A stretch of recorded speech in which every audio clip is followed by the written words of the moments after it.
Mourad Lachraoui, bonjour. Bonjour. Merci de nous recevoir dans ton lieu d'entraînement. Nous sommes sur le campus de l'ULB à Erasme, C'est ça. à Anderlecht, Bruxelles. C'est assez compliqué sur les campus pour te trouver, mais tu as accepté de nous laisser filmer quelques images d'entraînement après cette hôte de marque. D'abord, bonne année. Merci à toi aussi. Elle n'est pas olympique, mais celle qui est olympique ne va pas Pré-olympique. tarder. C'est une vraie année pré-olympique, donc j'imagine très importante pour toi. C'est sûr, c'est sûr. Précisons que tu es assez ami avec Maxime Genches, notre Maxime Genches Max. de Click Info. Est-ce que c'est un cool camarade de chambre? Parce que je sais que vous avez partagé votre chambre, c'était, tu m'as dit, en Corée. Je pensais que c'était Taïwan. C'est en Corée, c'est en 2015. Est-ce qu'il est cool? Il est super cool. Mais on n'a pas vraiment partagé notre chambre, on a partagé notre, comment dire, notre appartement. C'était en fait des sortes d'appartements Ouais. où il y avait deux, trois chambres.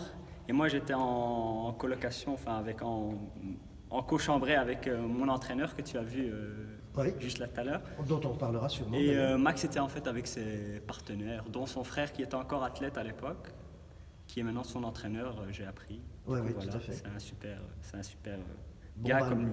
ça confirme que Max est un mec cool, quoi. On l'adore. Voilà. Alors, dis-moi, champion d'Europe, c'est quand même pas rien. Le taekwondo n'est pas un des sports les plus connus médiatiquement parlant. Est-ce que tu peux rappeler un peu ce qu'est le taekwondo? C'est un sport de combat, mais quelle est un peu son histoire? Et après, on viendra à son histoire dans ta vie. Enfin, le taekwondo, son histoire, je sais que ça s'est fait dans les années 70. C'est un sport qui vient de Corée, Corée du Sud. Il s'inspire, je ne vais pas dire qu'il s'inspire du karaté, mais c'est dans cette branche-là, c'est un peu comme le karaté. On utilise 70 à 80% les coups de pied, Mhm. quelques coups de poing. Après, il y a trois types de taekwondo, que ce soit la compétition combat, la compétition des katas, je ne sais pas si tu vois Les un démonstrations peu, comme en karaté. comme en karaté. Mhm. On appelle ça des pumse chez nous en taekwondo. Ouais. Et puis il y a des démonstrations de freestyle, tout ça, toutes sortes d'acrobaties un peu comme en gymnastique. Quelles sont les grandes règles de base du taekwondo Ça dépend en fait. Il y a en compétition? en compétition, mais de combat ou Combat. Combat, c'est donc ce que je fais. En combat, il y a une arène en fait, 8 mètres sur 8 mètres, qui est en losange. Il y a Mhm. deux personnes qui s'affrontent avec un arbitre central et trois arbitres de chaise et une personne sur la table qui dirige le temps et tout ce qui va avec, tout ce qui est pénalité. Mhm. Et pendant 3 fois 2 minutes, deux personnes s'affrontent. Et puis voilà. Quel est le but? En judo, ou en karaté, c'est de mettre les épaules de Ah, l'adversaire par terre. on a- etc. Vous, c'est quoi? On a des pralastrons électroniques et des casques électroniques. Un peu comme en escrime. Un peu comme en escrime, voilà, ça c'est un peu nouveau, c'est arrivé vers 2008-2009. Mhm. C'était vraiment pour rendre ça très propre et qu'ils puissent aller aux Jeux Olympiques en fait. Parce Sport qu'il y a- olympique depuis 2 Olympiades. c'est depuis, non, un peu plus, depuis 2004, officiellement depuis Ça fait 2004. 3. Même 2000, sans être sûr, mais 2000 je pense. Si, Alors ça fait 4. Ça fait 4. Donc récent quand même. Récent, tout récent. Et donc, ils ont voulu rendre ça plus propre. Du coup, ils ont fait des systèmes électroniques. Mhm. On a en fait des capteurs dans les jambes, enfin dans les pieds plutôt. Ouais. Et avec ça, on frappe. Et quand il y a une certaine force des kilojoules qui rentre dans le plastron, Mhm. la force adéquate qui est mise, et ben voilà, ça fait un point. Enfin, maintenant 2 points au corps et 3 points à la tête. Et puis des coups de pied plus spectaculaires qui valent un peu plus de points. Et celui qui a le plus de points à la fin du combat, ben, c'est lui qui gagne. Alors, tu es champion d'Europe dans ta catégorie de poids. Mhm. Il y a beaucoup de catégories de poids, parce que toi, tu es pas très grand et tout mince. Et il y a des taekwondistes qui sont genre Teddy Riner ou ça va pas aussi haut? Teddy en Riner, taekwondo? c'est un peu. J'ai pris l'exemple c'est- volontairement très costaud. Mais ça va de 54 kilos en fait à plus de 87 kilos. Ça, c'est dans les catégories mondiales. Quand même. Après, aux Jeux Olympiques, en fait, ils ont réduit ces catégories. Donc, il n'y a que 4 catégories chez les hommes en tout cas, enfin, même chez les femmes aussi. Mais en fait, en mondial, dans toutes les compétitions en général, il y a 8 catégories, mais aux Jeux Olympiques, c'est limité à 4 catégories seulement. Donc 58, 68, 80 et plus de 80. Et pour parler du physique en fait, des athlètes, la plupart sont fins, pas très musclés et assez souple, assez longiligne, quoi, si je puis dire. Est-ce qu'il y a comme en karaté, par exemple, ça vous donne une puissance de combat très forte, le karaté, par exemple, légalement, si tu es karatéka dans ta vie sportive, il t'est interdit formellement de l'utiliser comme une arme pour te battre dans la rue, par exemple. Est-ce que vous avez le même genre d'interdit? On m'a jamais dit ça, mais j'ai entendu beaucoup de choses concernant. À moins que ce soit une légende, l'histoire de l'interdiction. J'ai jamais entendu, on m'a jamais dit ça. Après, c'est sûrement des trucs qu'on a dû signer et qu'on n'a sûrement pas lu. Mais c'est comme la boxe, on m'a dit qu'on peut pas faire. On peut pas utiliser sa licence de boxe dehors. Après, j'en sais rien, c'est des choses qu'on dit. Mais bon. Voilà, je suis quelqu'un de calme, je me suis jamais battu, du coup, je pense pas que ça arrivera. Alors, tu parles de papier de signature. On va quand même en parler parce que c'est important. Tu es donc, comme Maxime Guenches, tu es athlète de l'ADEPS, donc payé par l'ADEPS, employé à Pointer.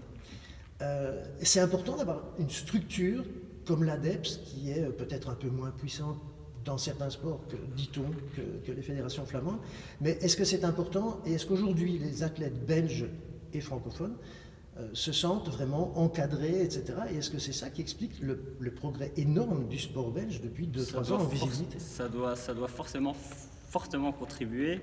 Regardez, c'est une salle magnifique ici qu'on a, elle est très grande, très spacieuse. On en a une autre en face, on a la salle de musculation. Et tout ça, c'est grâce à l'ADEPS. Après, ils nous soutiennent, que ce soit financièrement, ils nous offrent plein d'aides, passer des formations. C'est vraiment un suivi très complet en fait. On n'a rien à leur reprocher à ce niveau-là. Et franchement, je leur remercie encore et je leur remercierai toujours. Sans polémiquer du tout sur ce qui s'est passé assez récemment avec un athlète qui a quitté d'un sport, on ne va pas y revenir, qui a quitté la fédération francophone pour rejoindre la fédération néerlandophone, etc. Est-ce que c'est le genre de choses qui s'agitent dans la tête des sportifs en général ou bien vous êtes bien dans vos fédérations globalement? Parce qu'on sent une tension parfois entre les deux communautés. Est-ce que ça vaut la peine ou est-ce que c'est vraiment entre vous en avez à peu près rien à faire? Allez, entre athlètes, dans les fédérations, il n'y a presque jamais de problème en fait. C'est souvent entre les dirigeants, les hauts placés, c'est souvent ça, c'est comme dans la politique je pense, c'est toujours dans les hauts placés. Après, qu'est-ce qui fait qu'un athlète irait dans la fédération flamande et vice versa? Franchement... Une question de moyens financiers peut-être? Peut-être, après... Mais vous sentez bien, c'est ça le principal? Moi je me sens bien, pour moi il n'y a pas que le financier qui joue, il y a tout ce qui va avec. Tout ce qui est mon coach, je pense pas que je pourrais trouver un autre coach, que ce soit chez la fédération flamande ou mes coachs surtout, mes coachs, je peux pas les retrouver dans la fédération, que ce soit dans la fédération flamande ou bien dans n'importe quel autre pays. Alors justement, tu parlais de tes deux coachs. Attends. Pardon. Alors justement, tu parlais de tes deux coachs et tu me disais avant qu'on entame l'enregistrement qu'ils sont presque comme deux pairs complémentaires en fait. C'est une relation de confiance absolue, athlète, coach. Alors pour Max, c'est son frère, c'est peut-être plus facile d'avoir maintenant une complicité qui donne en plus de sacrés bons résultats depuis qu'il est avec son frère comme coach. Mais est-ce que c'est une relation qui est basée vraiment principalement sur la confiance et qui vous fait avancer? C'est sûr, parce que il y a parfois, par exemple, je vais vous raconter une anecdote, quand mon entraîneur, l'Argentin, il est arrivé en 2013 d'Argentine. Leonardo, il est arrivé, il faisait des trucs, des exercices. Je regardais un peu bizarrement, je disais, où ça va nous mener? Franchement, j'étais pas confiant.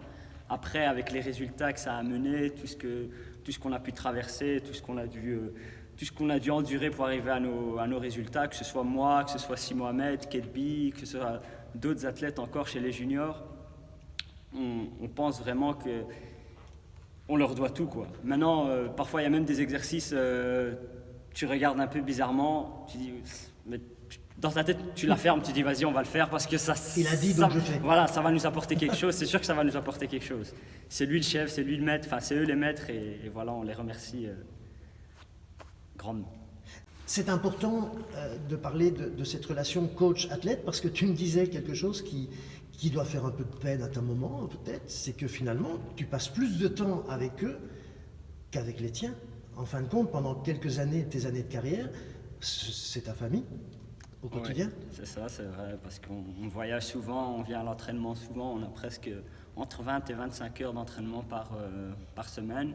Et puis il y a des périodes où les compétitions se suivent et donc on est à l'étranger 4 jours par semaine, si j'ai envie de dire. 4 jours par semaine pendant 2 mois à l'étranger, c'est vrai que ça tisse des liens. Et puis, comme tu dis, s'il n'y a pas cette confiance mutuelle, je pense que ce ne serait pas agréable à vivre. Alors, il y a une question que je voudrais te poser, parce que Max nous a raconté comment lui, il a vécu ça. Je serais curieux de savoir comment toi, tu l'as vécu. Il nous a expliqué que quand il a reçu son sac avec son équipement noir, jaune, rouge, la toute première fois, si mes souvenirs sont bons, il avait 14 ans, il a dormi avec, il était complètement dingue et fou d'avoir enfin sa tenue tricolore. Qu'est-ce que ça t'a fait la première fois que tu as reçu cette tenue noir, jaune, rouge et que tu t'es dit, merde, pardon, maintenant je porte les couleurs du pays et... Est-ce que toi aussi tu as eu un rapport particulier avec cette première tenue nationale? Je suis curieux. Franchement, ça ne s'est pas passé de la même manière parce qu'en fait, nous, notre fédération, elle était vraiment très, comment dire, avant 2013, notre fédération était pauvre, si je puis dire, parce qu'on était pauvre en résultats. Du coup, l'ADEPS, je pense qu'elle subside en fonction des résultats qu'il y a eu. Et du coup, nous, comme on n'avait pas... La fédération venait de se recréer parce qu'il y avait des problèmes avec la justice, avec la fédération flamande, tout ça. La fédération venait juste de se recréer, enfin, en tout cas, la cellule haut niveau venait juste de se recréer. Du coup, la première fois qu'on a eu un training, je me rappelais, c'était un training tout rouge, assez moche, si je puis dire. Et du coup, quand je l'ai porté, c'était bien, il y avait marqué Belgium derrière, mais bon, c'était pas noir, jaune, rouge, bien avec le drapeau. Maintenant, on a un peu plus de moyens, du coup. Il faut dire que les tenues noir, jaune, rouge, dans tous les sports à peu près, actuellement, je ne sais pas ce qui se passe, mais les designers qui les dessinent font du sacré bon boulot, parce que nos athlètes, on les repère de loin et ils ont des sacrées belles tenues dans tous les sports actuellement. Quand même. Il faut montrer que que ce soit en dehors que ce soit à l'intérieur ou en dehors, on est toujours au-dessus des autres. Alors, tu es champion d'Europe. C'est ça. Ce qui est déjà quand même, franchement... Tu es champion de Belgique aussi? Champion de Belgique, oui. Alors, champion de Belgique, champion d'Europe, bah, après, on se dit qu'en toute logique, une petite couronne de champion du monde, ça serait peut-être pas mal. Et puis les Jeux Olympiques, alors qui arrivent dans 2 ans, on le disait, hein, on est en année pré-olympique, c'est vrai, depuis 2 semaines. Quels sont tes objectifs les prochains? Tu me disais que la période de la trêve des confiseurs se termine d'ici une quinzaine de jours et tu repars sur les routes, enfin, ou dans les airs, plus en avion qu'en train, à mon avis. À partir dans 2-3 semaines, tu pars en Crète, ça recommence. Donc. À Chypre. À Chypre, pardon, là, oui, il ne faut pas faire d'erreur. À Chypre, et puis c'est reparti pour un tour. Alors, quels sont tes objectifs là pour les 2 ans qui viennent? Mes objectifs majeurs, en fait, il y a le championnat du monde qui arrive en mai de cette année. Ah, c'est demain? Oui, c'est demain. Du coup, on est plongé dans la préparation depuis 2-3 mois. Là, on est plongé dans la préparation pour cet événement. Et puis la qualification pour les Jeux Olympiques de Tokyo qui se déroulent l'année prochaine. Et ça se fait toute cette année, en fait. Il faut se qualifier, il faut être parmi les 6 premiers de la catégorie olympique. Enfin, parmi les 5 premiers, pardon, et là je suis 6 ou 7, je ne sais plus trop, mais bon, on n'est pas loin en tout cas. C'est jouable. C'est jouable, c'est fortement jouable, et on espère que ça ira, et voilà. Les JO, tu y as été en 2016 à Rio comme remplaçant. J'imagine que ça a dû te donner un petit avant-goût quand même des choses. 2020, c'est dans 2 ans. C'est un objectif majeur? C'est un objectif majeur, oui, pour tout sportif Comme pour tout sportif, c'est un objectif majeur, effectivement. Mais qui ne t'obsède pas, c'est ce que tu me disais tout à l'heure. Tu n'es pas un obsédé de l'objectif olympique. Non, j'ai jamais été obsédé par quoi que ce soit. Tout ce que je fais, je le fais. Si ça va. Je vais tout faire pour réussir, en fait. Je vais tout faire pour aller au JO, je vais tout faire. Mais bon, si je n'y arrive pas, je ne vais pas non plus aller me prendre une corde et... Tu ne vas pas être hystérique parce que tu n'atteins pas un objectif. C'est ça, exactement. C'est peut-être ça qui permet d'en atteindre d'autres. Ça doit sûrement être ça, et j'espère que c'est ça. Parce que, pour moi, il y a d'autres choses dans la vie qui sont plus importantes que le sport ou que les études. Vivre une belle vie, c'est un tout pour moi. Et voilà, donc comme je t'ai dit, aller à Tokyo, ce serait vraiment formidable. Et je ferai tout pour y aller, et je ferai tout pour représenter la Belgique. Mais si je n'y vais pas... Tu n'en mourras pas. Je n'en mourrai pas. Ça ne veut pas dire pour autant que tu n'es pas un compétiteur, pour que nos internautes ne se gourrent pas en t'écoutant. Donc, une fois que tu es le sportif et que tu n'es plus Mourad le civil, on va dire, qui étudie aussi, qui a fait un master, un bachelier, qui est en train de faire un master en électromécanique, c'est ça, qui s'assure donc aussi un avenir éventuel. On reviendra peut-être sur ton après-carrière après. Mais une fois que tu es dans ta tenue de taekwondiste, tu es un tueur. Le but, c'est d'avancer et de gagner, de toute façon. Oui, bah, tu verras après si tu prends Ouais, quelques photos.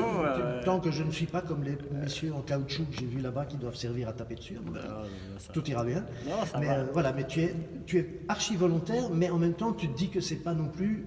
Tu vas pas en mourir si jamais tu n'atteins pas un de tes objectifs et que tu en Ouais, atteindras voilà, d'autres. je pense que, allez, déjà avoir intégré l'équipe de haut niveau, faire tous les voyages que j'ai faits, je pense que ça m'a déjà apporté vraiment beaucoup, beaucoup de choses.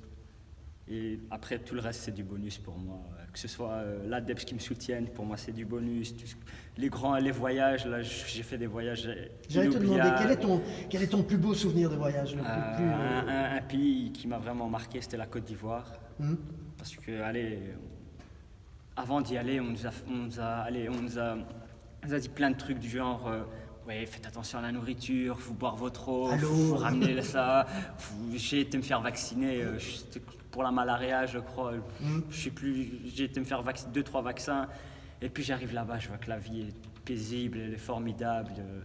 Franchement, après, on m'a dit de pas aller dans certains quartiers. Je me suis tenu, mais j'aurais aimé aller voir les petits bidonvilles, tout ça. Généralement, quand on nous dit de pas aller dans là, c'est là qu'on a envie d'aller. Ouais, Mais vous êtes quand même cadré. Dans vos voyages, vous êtes vraiment encadré. Ouais, il y a une sécurité, il y a tout ça. Quand même. Et après, on a nos entraîneurs qui vous cadrent directement, on n'a pas le choix. C'est aussi leur travail de vous protéger finalement. Ouais, c'est ça. Alors, est-ce que tu as déjà imaginé l'émotion que tu pourrais ressentir ou est-ce qu'en regardant une cérémonie d'ouverture des JO, moi je sais que chaque année, tous les 4 ans, quand je vois une cérémonie d'ouverture, je me dis mais quel moment incroyable ils doivent passer.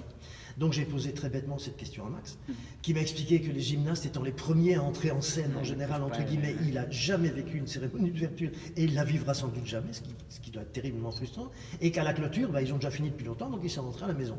Donc les gymnastes, ils n'ont pas de bol.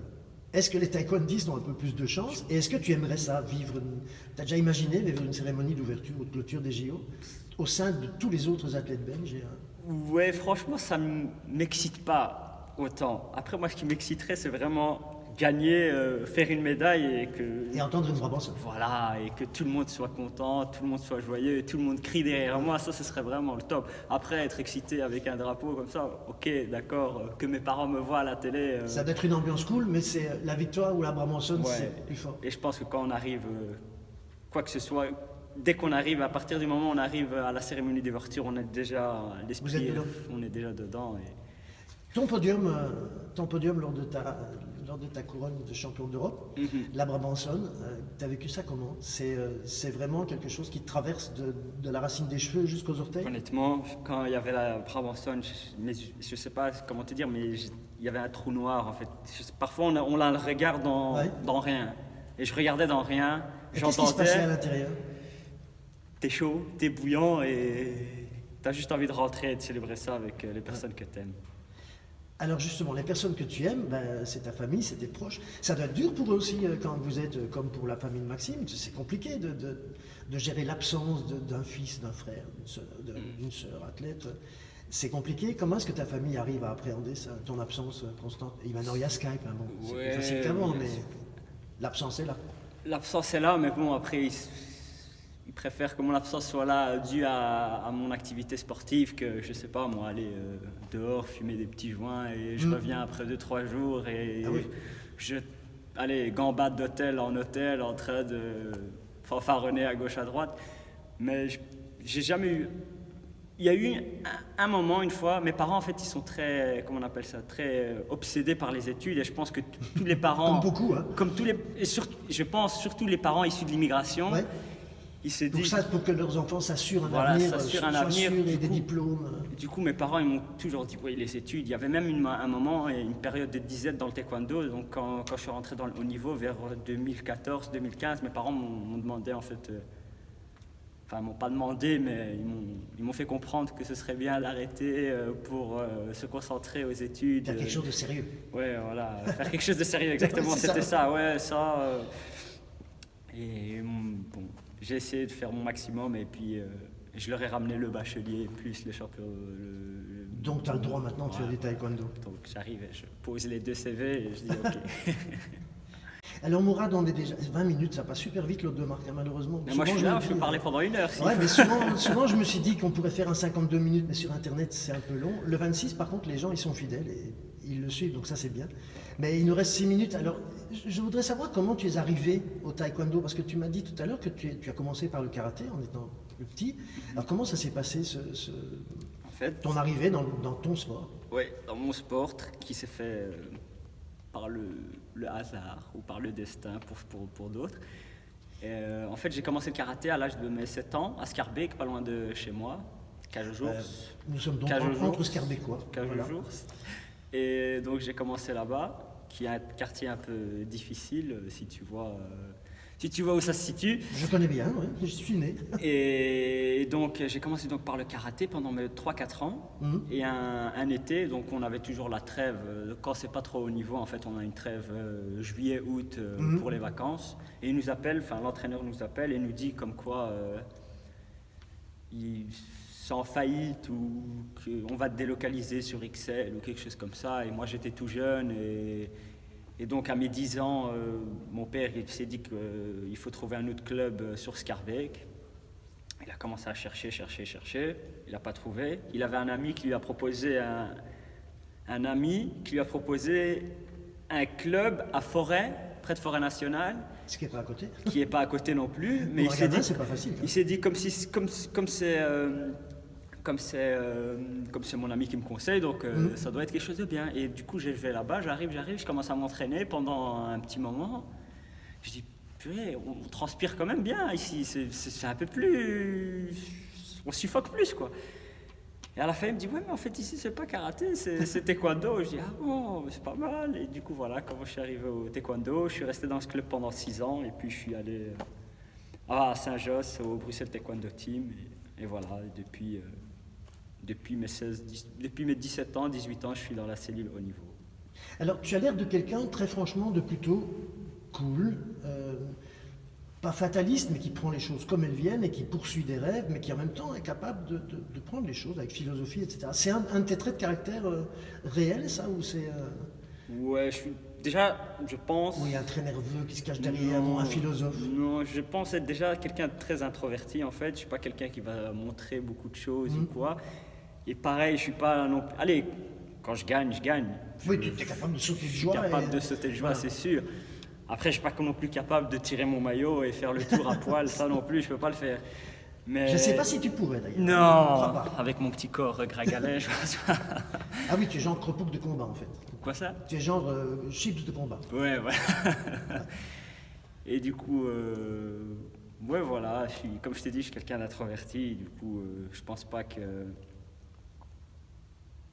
T'es pas un grand démonstratif, Je suis pas un grand démonstrateur. mais par contre, on parlait tout à l'heure de transmission, et parce que je te posais la question de savoir, comme je l'avais posé à Max ou à John Domen aussi d'ailleurs, oui, vous êtes 3 sportifs récemment dans l'Aube de Marc quand même, et je leur demandais aussi quelle est l'après-carrière, parce que, alors toi tu me disais que tu n'y penses pas des masses, parce que tu n'es pas obsédé encore une fois par l'avenir, tu vis les choses plus au jour le jour, mais on parlait de transmission, et ça te botte bien quand même. Donc, Ouais, en fait, c'est une des valeurs du sport importantes pour toi, une fois que tu as beaucoup reçu de ton sport, d'après c'est de transmettre aux enfants et c'est aux sûr. plus jeunes. C'est comme si, allez, on m'a donné, allez, des clés, et en face de moi, il y a des portes, et je n'utilise pas en fait ces clés. Du coup, je me dis qu'avec toutes les connaissances, à mon juste niveau, que j'ai pu acquérir, je me dis pourquoi pas les transmettre. Et puis ce serait, allez, comme je suis un compétiteur, ce serait vraiment, je suis un compétiteur à tous les niveaux. Il ne faut pas croire que je dis. Ah, tu m'as dit que si un jour tu entraînais, tu voulais voir tes Ouais. poulains gagner. Ouais, évidemment. gagner et même aller le plus loin possible et aller plus loin que moi même. Et donc voilà quoi, c'est ce qui me branche dans la transmission de savoir. Après, toutes les valeurs sportives, j'aimerais bien aussi les transmettre aux enfants. C'est lesquelles les valeurs? Finalement, les valeurs simples du sport, tu devrais les classer allez, en 3 valeurs vraiment importantes du sport, ce seraient lesquelles? Discipline, Sans discipline, pas de sport de haut niveau? Pas de sport de haut niveau. Discipline. Mhm. Et discipline, Oui. pour moi, c'est vraiment une chose primordiale. S'il n'y a pas la discipline, il n'y a rien. Parce qu'en fait, la discipline qu'on acquiert dans le sport et dans le haut niveau surtout, nous permet de la transposer vers d'autres contrées, Mhm. que ce soit professionnellement, à l'école. Allez, je pense pas que Une fois que tu l'acquiers en sport, tu la pratiques tu la finalement dans développes. tous les domaines de ta vie. Voilà, on la pratique et surtout on la développe dans tous les domaines, tous les domaines de notre vie. Mhm. Et je pense que voilà, donc discipline, c'est vraiment un conseil que je pourrais donner aux jeunes, discipline. Écoute, malheureusement, je vois le compteur qui tourne. On arrive au bout déjà. Vraiment, j'aurais continué. J'en aurais bien fait un deuxième pour enchaîner. Parce qu'on a l'impression qu'il y a plein de choses à découvrir en fait quand on parle. Et j'espère qu'on aura l'occasion, après les championnats du monde peut-être, de se revoir. Et va savoir, tu auras peut-être une petite breloque à J'espère nous bien, montrer. c'est vraiment un objectif. Je vais terminer avec la question tout à fait traditionnelle de l'hôte de marque. C'est comment Mourad Lachraoui décrit Mourad Lachraoui en 3 mots. Pas de phrase, juste 3 mots. C'est pas toujours facile, mais je suis curieux là par contre. Simple, déconneur, avec d'idées. Oui, quand même. Ah ouais, d'idées. Donc discipline n'empêche pas la déconnade. Non, pas du tout. Simple, déconneur et discipliné, parce que j'ai dit qu'il fallait de la discipline. Eh bien écoute, on va se discipliner, on va rester à ces 26 minutes. Vraiment, je les aurais bien continuées. J'espère qu'on te reverra au lendemain des championnats du monde. Et puis, si jamais tu accompagnais Max à Tokyo, nous on a des petits projets pour Tokyo, écoute, on mettra Go Mourad aussi en même temps que Go Max. Hein, mais j'espère qu'on se retrouvera alors début du mois de juin pour les résultats des mondiaux. Et puis, merci beaucoup de nous avoir reçus ici. Pendant cette hôte de marque, sont passées des images qu'on va tourner, pour ne pas mentir, maintenant après l'enregistrement. Merci beaucoup, merci aussi à ton entraîneur d'avoir permis cette rencontre. Et puis, ça se dit bonne merde aussi en sport? Bonne merde. Alors bonne merde. Merci bien. Merci moi.